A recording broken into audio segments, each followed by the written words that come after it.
जय हिंद ऑल। मेरा नाम तनु है। मैं काशी हिंदू विश्वविद्यालय गृह विज्ञान विभाग की छात्रा हूँ। मेरा परास्नातक होम साइंस पीजी में है। मैं एक्सटेंशन एंड कम्युनिकेशन के स्टूडेंट हूँ, जिसमें मैं आज आपको बताने वाली हूँ कि कम्युनिकेशन क्या होता है, जिसमें हम समझेंगे कि कम्युनिकेशंस का इवोल्यूशन कैसे हुआ, क्या उसके सिस्टम्स होते हैं, कैसे उसको क्लासिफाइड किया जाता है और उसके क्या क्या टाइप्स होते हैं। तो पहले हम जानेंगे कि कम्युनिकेशन का इवोल्यूशन कैसे हुआ। पहला इसको जो इवोल्यूशन हुआ है वो प्रिमिटिव कम्युनिकेशन है।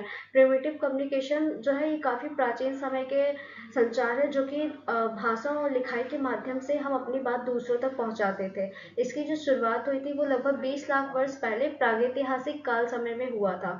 फॉर एग्जाम्पल कि लोग गुफाओं में चित्र बनाकर हाथों के इशारों से जो है अपनी बातों को समझाते थे। दूसरा हमारा है ओरल कम्युनिकेशन। जैसे अभी जो चीज़ें मैं आपको एक्सप्लेन कर रही हूँ ये हमारा ओरल कम्युनिकेशन में आता है। इसकी जो शुरुआत हुई थी ओरल कम्युनिकेशन की वो 1 लाख वर्ष पहले शुरुआत हुई थी इसकी। फिर तीसरा हमारा है रिटन कम्युनिकेशन। रिटन कम्युनिकेशन का मतलब ही होता है, जैसे नाम से पता चल रहा है, रिटन। रिटन का मतलब कि जो चीज़ें हम लिख कर अपनी बातों को समझाते हैं उसको रिटन कम्युनिकेशन कहते हैं। इसकी जो शुरुआत हुई थी ये लगभग 3000 बीसी में लिखित संचार की शुरुआत हुई थी। चौथा हमारा है पोस्टल कम्युनिकेशन, जिसको डाक संचार कहते हैं। डाक संचार ये जब हम अपनी लिखी हुई जानकारी को किसी भी पत्र या दस्तावेज को डाक सेवा के माध्यम से एक स्थान से दूसरे स्थान तक भेजते हैं, उसे डाक संचार कम्युनिकेशन कहते हैं। जब हमारे पास टेक्नोलॉजी नहीं थी तो डाक संचार के माध्यम से ही जो है बातचीत और बाकी संदेश को एक दूसरे तक पहुंचाया जाता था। फिर अगला हमारा है printing communication. Printing communication second हमारा है प्रिंटिंग कम्युनिकेशन। प्रिंटिंग कम्युनिकेशंस का मतलब होता है कि प्रिंट फॉर्म में बातचीत को रखना या अपने विचार को प्रस्तुत करना। जैसे कि पहले लोग जानकारी को हाथ से लिखते थे, जिसमें दिक्कतें भी बहुत आती थी। जो लोग शिक्षित नहीं होते थे वो उन्हें लिखना भी नहीं आता था। लेकिन समय के साथ साथ जैसे तकनीकी विकास हुआ तो तकनीकों के कारण छपाई का विकास धीरे धीरे भारत में शुरू हुआ। भारत में जो इसकी शुरुआत हुई थी सबसे पहले वो गोवा में हुआ था 1556 एडी में, और इसे पुर्तगालियों ने शुरू किया था। फिर धीरे धीरे यहीं से भारत में अखबार, किताबें, पत्र जो है छपने लगे। सेकेंड हमारा आता है इलेक्ट्रिकल कम्युनिकेशन। इलेक्ट्रिकल कम्युनिकेशन का मीनिंग होता है कि जब भी हम किसी भी मैसेजेस को आवाज फॉर्म में, टेक्स्ट फॉर्म में या वीडियो को इलेक्ट्रिकल सिग्नल में चेंज करके एक जगह से दूसरी जगह भेजते हैं तो उसे इलेक्ट्रिकल कम्युनिकेशन कहते हैं, जैसे कि फोन पर नॉर्मली बातचीत करना। सेकेंड हमारा है modern digital communication. Modern digital communication का मतलब होता है कि आज के समय में जितने हम सभी कहीं ना कहीं टेक्नोलॉजी से जुड़े हुए हैं, तो आज के समय में मोबाइल, कंप्यूटर और इंटरनेट की मदद से जानकारी को एक जगह से दूसरे जगह जो है डिजिटल फॉर्म में बदल कर भेजा जाता है। इसे ही हम मॉडर्न डिजिटल कम्युनिकेशन कहते हैं, और इसी के माध्यम से ही हम बहुत सारी जानकारियों को एकत्र करते हैं। फॉर एग्जाम्पल इंस्टाग्राम हो गया, व्हाट्सएप चैट हो गया, और भी बहुत सारे ऐसे सोशल मीडिया है जिससे हम मॉडर्न डिजिटल कम्युनिकेशंस के अंतर्गत रख सकते हैं। Thank you so much.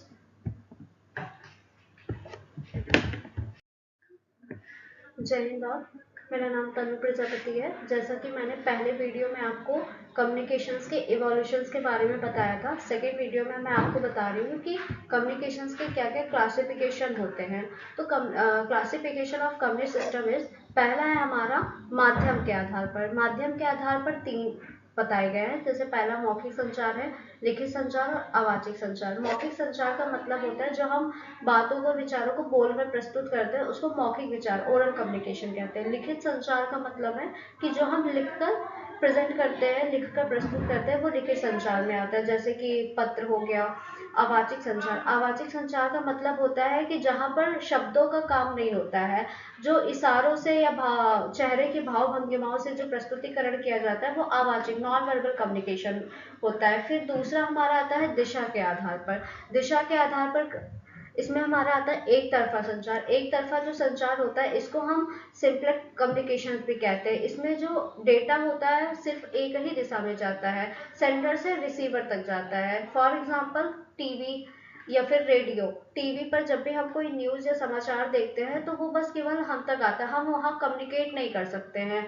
फिर दूसरा हमारा आता है half duplex communication. Half duplex communication जो होता है कि एक ऐसा कम्युनिकेशन मोड होता है जिसमें सेंडर और रिसीवर दोनों होते हैं, लेकिन एक टाइम पर सिर्फ एक ही दिशा में जो है आप अपने संदेश को भेज सकते हैं। जैसे वाकी टाकी, वाकी टाकी में एक एक व्यक्ति बोलता है, दूसरा सुनता है। जब हमारा वक्ता चुप हो जाता है तो फिर जो रिसीवर होता है वो बोलता है। उसके बाद दूसरा हमारा आता है full duplex communication. Full duplex communication में होता है कि इसमें जो डेटा होता है वो दोनों तरफ, यानी कि सेंडर और रिसीवर दोनों तरफ कम्युनिकेट कर सकते हैं, यानी एक ही समय पर संचार किया जा सकता है। फॉर एग्जाम्पल जैसे वीडियो कॉल करना या फिर मोबाइल फोन कॉल पर बात करना, ये हमारा फुल डुप्लेक्स कम्युनिकेशन का एग्जाम्पल है। तीसरा हमारा है तकनीकी के आधार पर। तकनीकी के आधार पर इसको दो भागों में डिवाइड किया गया। पहला है एनालॉग कम्युनिकेशन और दूसरा हमारा डिजिटल कम्युनिकेशन। एनालॉग कम्युनिकेशन जो होता है, इसमें सिग्नल्स जो होते हैं वो कंटिन्यूअस होते हैं। For example microphone. माइक्रोफोन में क्या होता है कि जब भी हम कुछ बोलते हैं तो हमारी जो साउंड होती है वो उसको सिग्नल में चेंज करता है। तीसरा हमारा है डिजिटल कम्युनिकेशन। डिजिटल कम्युनिकेशन का मतलब होता है कि ये डेटा को 0 और 1 में भेजते हैं। 0 और 1 जो होता है वो एक बाइनरी नंबर होते हैं। फॉर एग्जाम्पल जैसे कंप्यूटर है, नेटवर्क है, मोबाइल कम्युनिकेशन, ये सारे डिजिटल संचार के उदाहरण है। फिर है क्षेत्र के आधार पर। क्षेत्र के आधार पर पहला है व्यक्तिगत संचार। व्यक्तिगत संचार का अर्थ होता है कि जहां पर दो लोग आपस में कम्युनिकेट करते हैं उसको व्यक्तिगत संचार कहते हैं, जैसे एक दोस्त दूसरे दोस्त से बात कर रहा है। तीसरा हमारा आता है जनसंचार। जनसंचार जो कि एक बहुत ही बड़े लेवल पे जो कम्युनिकेशन होता है उसको जनसंचार कहते हैं, जैसे इंटरनेशनल न्यूज हो गया, इंडियन न्यूज हो गया। इसमें जो भी जनसंचार हो रहे हैं, जो भी इंटरनेशनल न्यूज है, ये हमारे जनसंचार के उदाहरण हैं। फिर टाइप्स ऑफ कम्युनिकेशन क्या है? टाइप्स ऑफ कम्युनिकेशन में पहला हमारा आता है इंटरपर्सनल कम्युनिकेशन। इंटरपर्सनल कम्युनिकेशन का मतलब होता है कि जो हम खुद से बातें करते हैं, ये इंटरपर्सनल कम्युनिकेशन है। इंटरपर्सनल कम्युनिकेशन में इंटरपर्सनल कम्युनिकेशन एक व्यक्ति दूसरे व्यक्ति से बात करता है, ये इंटरपर्सनल कम्युनिकेशन कहलाता है। फॉर्मल कम्युनिकेशन का मतलब जैसे कि हमारे जो भी कॉलेजेस होते हैं, यूनिवर्सिटीज में जो भी संचार होते हैं वो औपचारिक संचार में आते हैं। इनफॉर्मल कम्युनिकेशन का मतलब होता है जैसे एक ग्रुप में कई सारे दोस्त बैठे हुए हैं, वहां पर जो बातें होती है वो इनफॉर्मल कम्युनिकेशंस में आती है। फिर दूसरा है हमारा हॉरिजॉन्टल कम्युनिकेशन।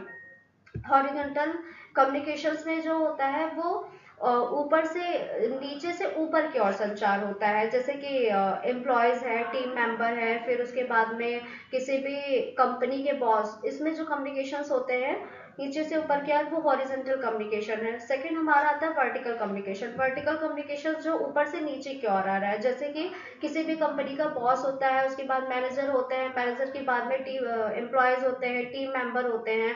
इनके माध्यम से जो कम्युनिकेशन की जा रही है वो वर्टिकल कम्युनिकेशन है। उसके बाद हमारा कम्युनिकेशंस के क्या क्या कार्य होते हैं। तो पहला हमारा जो कार्य है इसका वो है इंफॉर्मेटिव फंक्शन, यानी सूचना प्रदान करना। क्योंकि जब तक हम इंफॉर्मेशन को एक जगह से दूसरी जगह नहीं भेजेंगे तब तक हम तक कोई भी सूचना नहीं पहुंच सकती है, इसलिए इसका मेन फंक्शन जो होता है वो सूचना देना है। दूसरा होता है मोटिवेशनल फंक्शन। सेकेंड हमारा है कंट्रोल फंक्शंस। ये जो है कंट्रोल फंक्शंस, संचार का जो मेन फंक्शंस होता है वो कंट्रोल, बिना संचार के हम किसी भी चीज़ को कंट्रोल नहीं कर सकते। फिर हमारा है second emotional expressions. Emotional expressions का जब तक हम कम्युनिकेट नहीं करेंगे हम अपने इमोशंस को किसी भी फॉर्म में नहीं एक्सप्रेस कर पाएंगे। वो इमोशनल एक्सप्रेशंस का मतलब होता है वो ओरल फॉर्म में भी हो सकता है, वो रिटन फॉर्म में भी हो सकता है। फिर हमारा सोशल इंटरेक्शन। सोशल इंटरेक्शंस के लिए कम्युनिकेशन इज वेरी इंपॉर्टेंट, क्योंकि जब तक हम बाहर निकलकर लोगों से बात नहीं करेंगे, एक सामाजिक संबंध अपना स्थापित नहीं करेंगे, तब तक कम्युनिकेशंस का भी कोई अर्थ नहीं रहता। इसीलिए कम्युनिकेशंस का मेन फंक्शंस जो है वो सोशल इंटरेक्शंस भी है। फिर है कम्युनिकेशन के क्या सिग्निफिकेंस होते हैं। पहला हमारा जो सिग्निफिकेंस है वो होता है कि हमारे अंडरस्टैंडिंग्स को इम्प्रूव करता है, यानी हमारी समझ को बढ़ाता है, सुधार करता है। दूसरा हमारा है डिसीजन मेकिंग, ये हमारे डिसीजन टेक करने में हेल्प करता है। तीसरा हमारा है पर्सनालिटी डेवलपमेंट। कम्युनिकेशन स्किल्स के माध्यम से ही हम अपनी पर्सनालिटी को इम्प्रूव करते हैं और धीरे धीरे हमारा जो व्यक्तित्व होता है वो निखर कर आता है और उसमें धीरे धीरे विकास की ओर हम आगे बढ़ते हैं। चौथा हमारा है एक्सचेंज ऑफ इंफॉर्मेशन।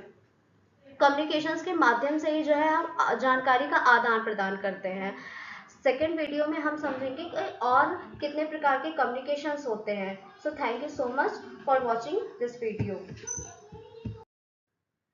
मैं बैठ सकती हूँ। दूसरी वीडियो में हमने समझा कि कम्युनिकेशंस के क्या क्या टाइप्स होते हैं, उसके सिग्निफिकेंस। इस वीडियो में हम जानेंगे कि इंटरपर्सनल कम्युनिकेशंस क्या होता है। इसका मतलब होता है अंतर व्यक्तिगत संचार। ये एक ऐसी प्रक्रिया होती है जिसमें लोग आपस में बोलकर या फिर अपने हाव भाव या फिर इशारों में या नॉन वर्बल कम्युनिकेशंस के माध्यम से कम्युनिकेट करते हैं एक दूसरे से। इसमें क्या होता है कि इसमें हमारे समझ और प्रतिक्रिया जो होती है वो बहुत इंपॉर्टेंट होती है। ये आमने सामने यानी फेस टू फेस भी कम्युनिकेट करते हैं लोग, फोन के माध्यम से भी करते हैं, चैट के माध्यम से भी इंटरपर्सनल कम्युनिकेशंस करते हैं। इसका जो मेन पर्पज होता है वो होता है इन्फॉर्मेशन को एक जगह से दूसरी जगह भेजना, अपने विचारों को प्रस्तुत करना, साथ में जानकारी साझा करना या फिर एक संबंध बनाना। सेकेंड हमारा है ऑर्गेनाइजेशनल कम्युनिकेशन। ऑर्गेनाइजेशनल कम्युनिकेशन जो होता है ये एक ऐसी प्रक्रिया है जिसके माध्यम से किसी पर्टिकुलर इंस्टीट्यूशन या संगठन के अंदर रहकर अंदर और बाहर की जानकारी, विचार और संदेशों का आदान प्रदान होता है। इसमें औपचारिक और अनौपचारिक दोनों प्रकार के कम्युनिकेशन होते हैं।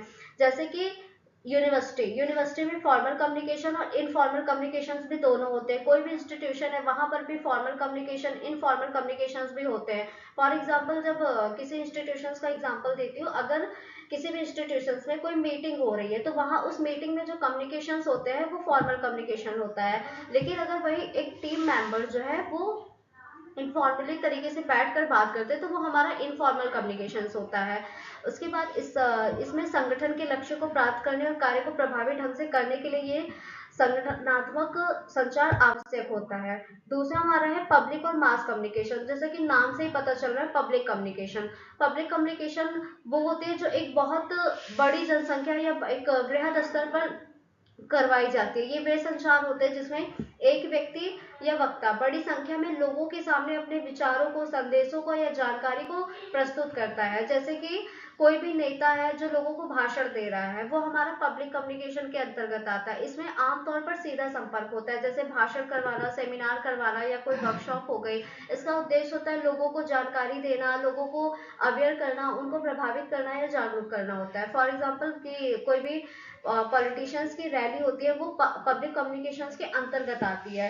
सेकेंड हमारा है मास कम्युनिकेशन। मास कम्युनिकेशन जो होती है वो एक ऐसा संचार है जिसमें संदेश एक साथ बहुत बड़ी जनसंख्या में और कई लोगों तक, कई देशों में भेजना, जिसमें बिखरी हुई जनसंख्या तक एक माध्यम के जरिए से जो है संदेश को पहुंचाया जाता है। फॉर एग्जांपल टीवी है, रेडियो है या अखबार है या इंटरनेट के माध्यम से, ये सारे सोर्सेस यूज करके हम जो है मास कम्युनिकेट करते हैं लोगों तक। इसका उद्देश्य जो होता है वो व्यापक स्तर पर सूचना फैलाना होता है और जनमत बनाना होता है, लोगों को अवेयर करना होता है। फॉर एग्जाम्पल की सोशल मीडिया। सेकेंड हमारा है एआई ड्रिवन मास कम्युनिकेशंस। आज की डेट में हम सभी एआई से कम्युनिकेट करते हैं, एआई का यूज करते हैं अपनी पढ़ाई में। एआई का मतलब हुआ आर्टिफिशियल इंटेलिजेंस। ये एक ऐसी तकनीक होती है जिसमें इंसान, मशीनों को इंसानों की तरह सोचने और सीखने की क्षमता दी जाती है।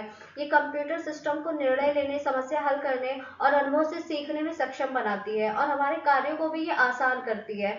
हमें भी एक ये आइडियाज क्रिएट करके देते हैं जिससे हम अपने विचारों को और बेहतर कर सकते हैं। ये एआई जो होता है उसको हम कोई भी डेटा देते हैं, वो पूरी डेटा को विश्लेषण करके यानी कि पूरे डेटा को वो एनालाइज करके एक सही परिणाम तक हमको पहुंचाती है। फिर एआई आधारित जनसंचार क्या होता है? एआई ड्रिवन मास कम्युनिकेशन एक ऐसी मॉडर्न प्रोसेस होती है जिसमें आर्टिफिशियल इंटेलिजेंस की मदद से ही बड़ी संख्या में लोगों तक सूचना, समाचार या कोई भी संदेश पहुंचाए जाते हैं। ये संचार को बहुत अधिक तेजी से और एक सटीक तरीके से एक सिक्वेंशियल फॉर्म में पर्सनलाइज्ड बनाता है, जिसमें कि हर व्यक्ति को उसकी पसंद के अनुसार जानकारी मिलती है। जैसा भी हम उसको सवाल देते हैं वो हमारे सवाल के अनुसार जो है एआई हमको जवाब देता है। जैसे फेसबुक हो गया, इंस्टाग्राम हो गया, यूट्यूब हो गया, इस पर एआई आपकी पसंद के अनुसार पोस्ट, वीडियोस और विज्ञापन दिखाता है। Thank you so much for watching this video.